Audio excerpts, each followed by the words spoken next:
जय श्री कृष्णा। राधे राधे।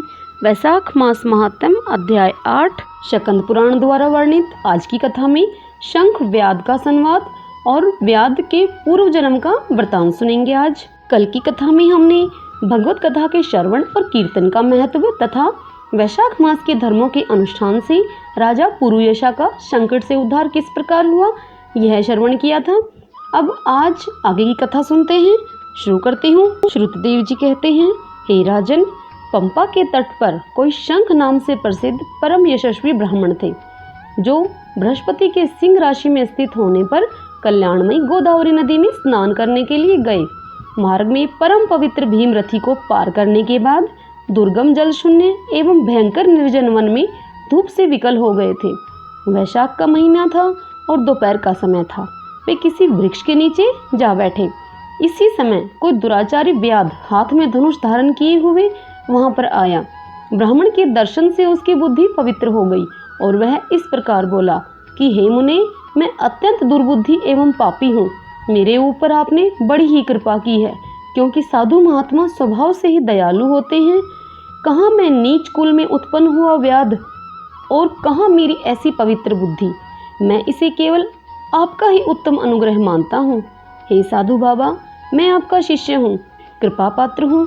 साधु पुरुषों का समागम होने पर मनुष्य फिर कभी दुख को नहीं प्राप्त होता। अतः आप मुझे अपनी पाप नाशक वचनों के द्वारा ऐसा उपदेश दीजिए जिससे संसार बंधन से छूटने की इच्छा रखने वाले मनुष्य अनायास ही भवसागर से पार हो जाते हैं। साधु पुरुषों का चित्त सबके प्रति समान होता है। वे सब प्राणियों के प्रति दयालु होते हैं। उनकी दृष्टि में न तो कोई नीच है और न ही कोई उच्च, न अपना है और न कोई पराया है। मनुष्य संतप्त होकर जब जब गुरुजनों से उपाय पूछता है, तब तब वे उसे संसार बंधन से छुड़ाने वाले ज्ञान का उपदेश करते हैं। जैसे गंगा जी मनुष्यों के पाप का नाश करने वाली है, उसी प्रकार मूढ़जनों का उद्धार करना साधु पुरुषों का स्वभाव ही माना गया है। व्याध के ऐसे वचन सुनकर शंख अर्थात ऋषि मुनि ने कहा, हे व्याध, यदि तुम कल्याण चाहते हो तो वैशाख मास में भगवान विष्णु को प्रसन्न और संसार समुद्र से पार करने वाले जो दिव्य धर्म बताए गए हैं उनका पालन करो।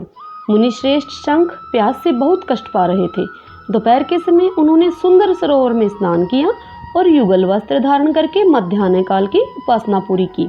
फिर देव पूजा पूर्ण करने के पश्चात व्याध के लाए हुए श्रमहारी एवं स्वादिष्ट कैथ का फल खाया। जब वे खा पी कर सुखपूर्वक विराजमान हुए, उस समय व्याध ने हाथ जोड़कर कहा कि हे मुने, किस कर्म से मेरा तपोमय व्याध कुल में जन्म हुआ और किससे ऐसी सद्बुद्धि और महात्मा की संगति मुझे प्राप्त हुई है। हे प्रभु, यदि आप ठीक समझे तो मैंने जो कुछ भी पूछा है वह तथा अन्य जानने योग्य बातें भी मुझसे कहिए। तब शंख ऋषि बोले, पूर्व जन्म में तुम वेदों के पारंगत विद्वान ब्राह्मण थे। शाकल्य नगर में तुम्हारा जन्म हुआ था। तुम्हारा गोत्र श्रीवत्स तथा तुम्हारा नाम सतंब था। उस समय तुम बड़े ही तेजस्वी समझे जाते थे, किंतु आगे चलकर किसी वैश्या में तुम्हारी आसक्ति हो गई। उसके संग दोष से तुमने नित्य कर्मों को त्याग दिया और शूद्र की भांति घर आकर रहने लगे। यद्यपि तुम सदाचार शून्य, दुष्ट तथा धर्म कर्मों के त्यागी थे, तो भी उस समय तुम्हारी ब्राह्मणी पत्नी कांतिमती ने वैश्या सहित तुम्हारी खूब सेवा की। वह सदा तुम्हारा प्रिय करने में लगी रहती थी। वह तुम दोनों के पैर धोती, दोनों की आज्ञा का पालन करती और दोनों से नीचे आसन पर सोती थी। इस प्रकार वैश्या सहित पति की सेवा करती हुई उस दुखनी ब्राह्मणी का इस भूतल पर बहुत समय बीत गया। एक दिन उस ब्राह्मणी के पति ने मूली सहित उड़द खाया और तिल मिश्रित निष्पाप भक्षण किया। उस अपथ्य भोजन से उसका मुंह पेट चलने लगा और उसे बड़ा भयंकर भगंदर रोग हो गया। वह उस रोग से दिन रात जलने लगा। जब तक घर में धन रहा तब तक वैश्या भी वहां टिकी रही। उसका सारा धन लेकर पीछे वैश्या उसका घर छोड़कर चली गई। वैश्या तो क्रूर और निर्दयी होती ही है, उसे छोड़कर दूसरे के पास चली गई। तब वह ब्राह्मण रोग से व्याकुल चित्त होकर रोता हुआ अपनी स्त्री से बोला कि हे देवी, मैं वैश्या के प्रति आसक्त और अत्यंत निष्ठुर मनुष्य हूँ, मेरी रक्षा करो। हे सुंदरी, तुम परम पवित्र हो, मैंने तुम्हारा कुछ भी उपकार कभी नहीं किया। हे कल्याणी, जो पापी एवं निंदित मनुष्य अपनी विनीत पत्नी का आदर नहीं करते, वह 15 जन्मों तक नपुंसक होते हैं। हे महाभागे, दिन रात साधु पुरुष उसकी निंदा करते हैं। तुम साध्वी और पतिव्रता हो, मैं तुम्हारा अनादर करके पाप योनि में गिरूंगा। तुम्हारा अनादर करने से जो तुम्हारे मन में क्रोध हुआ होगा, उससे मैं दगद हो चुका हूँ। इस प्रकार अनुताप युक्त वचन कहते हुए पति से वह पतिव्रता हाथ जोड़कर बोली कि हे प्राणनाथ, आप मेरे प्रति किए हुए व्यवहार को लेकर दुख न माने, लज्जा का अनुभव न करें। मेरा आपके ऊपर तनिक भी क्रोध नहीं है, जिससे आप अपने को दगद हुआ बतलाते हैं। पूर्व जन्म में किए हुए पाप ही इस जन्म में दुख के रूप में होकर सामने आते हैं, और जो उन दुखों को धैर्यपूर्वक सहन करता है, वही स्त्री साध्वी मानी जाती है, वही पुरुष श्रेष्ठ समझा जाता है। फिर वह उत्तम वर्ण वाली स्त्री अर्थात वह ब्राह्मणी अपने पिता और भाइयों से धन मांग कर लाई और उसी से पति का वह पालन करने लगी। उसने अपने स्वामी को साक्षात क्षीर सागर निवासी विष्णु ही माना। वह ब्राह्मणी दिन रात पति के मलमूत्र को साफ करती और उसके शरीर में पड़े हुए कष्टदायक कीड़ों को धीरे धीरे नखूनों से खींचकर निकालती थी। ब्राह्मणी न रात में सोती न ही दिन में सोती। अपने स्वामी के दुख से संतप्त होकर वह दुखनी सदा इस प्रकार प्रार्थना किया करती थी, प्रसिद्ध देवता और पितर मेरे स्वामी की रक्षा करें, इन्हें रोगहीन और निष्पाप कर दें। मैं पति के आरोग्य के लिए चंडिका देवी को भैंस का दही और उत्तम अन्न चढ़ाऊंगी। महात्मा श्री गणेश जी की प्रसन्नता के लिए मोदक बनवाऊंगी। 10 शनिवारों को उपवास करूंगी तथा मीठा और घी नहीं खाऊंगी। मेरे पति रोगहीन होकर 100 वर्ष तक जीवें, ऐसी मुझ पर कृपा करें। इस प्रकार वह देवी प्रतिदिन देवताओं से ऐसे ही प्रार्थना करती थी। उन्हीं दिनों कोई देवल नामक महात्मा वहां पर आए। वैशाख मास में धूप से पीड़ित होकर सायंकाल के समय उस ब्राह्मण के घर में उन्होंने पदार्पण किया। ब्राह्मणी ने महात्मा के चरण धोकर उस जल को मस्तक पर चढ़ाया और धूप से कष्ट पाए हुए महात्मा को पीने के लिए उसने शरबत दिया।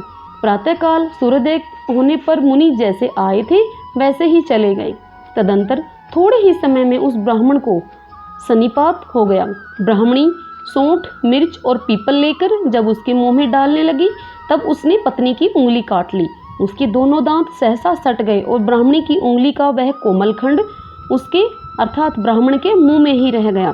उंगली काटकर उस वैश्या का ही चिंतन करता हुआ वह ब्राह्मण मर गया।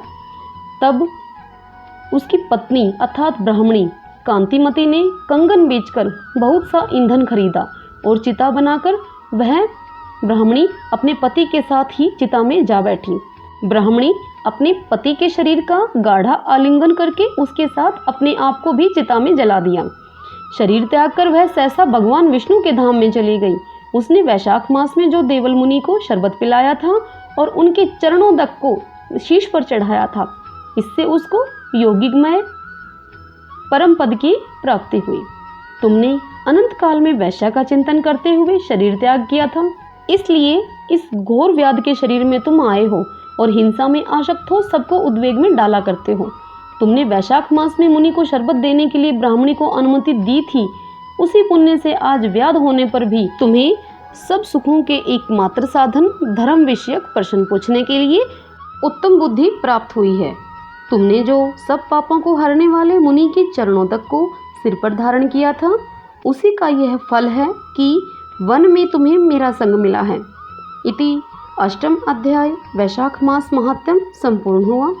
भगतजनों, कल हम 9वां अध्याय सुनेंगे। अब आपसे एक छोटी सी रिक्वेस्ट, यदि आपको यह महात्म्य की वीडियो अगर अच्छी लगी हो, मेरे द्वारा सुनाया जाना आपको पसंद आए, तो वीडियो को लाइक और शेयर कीजिए और चैनल को सब्सक्राइब कीजिए। जय श्री कृष्णा, राधे राधे।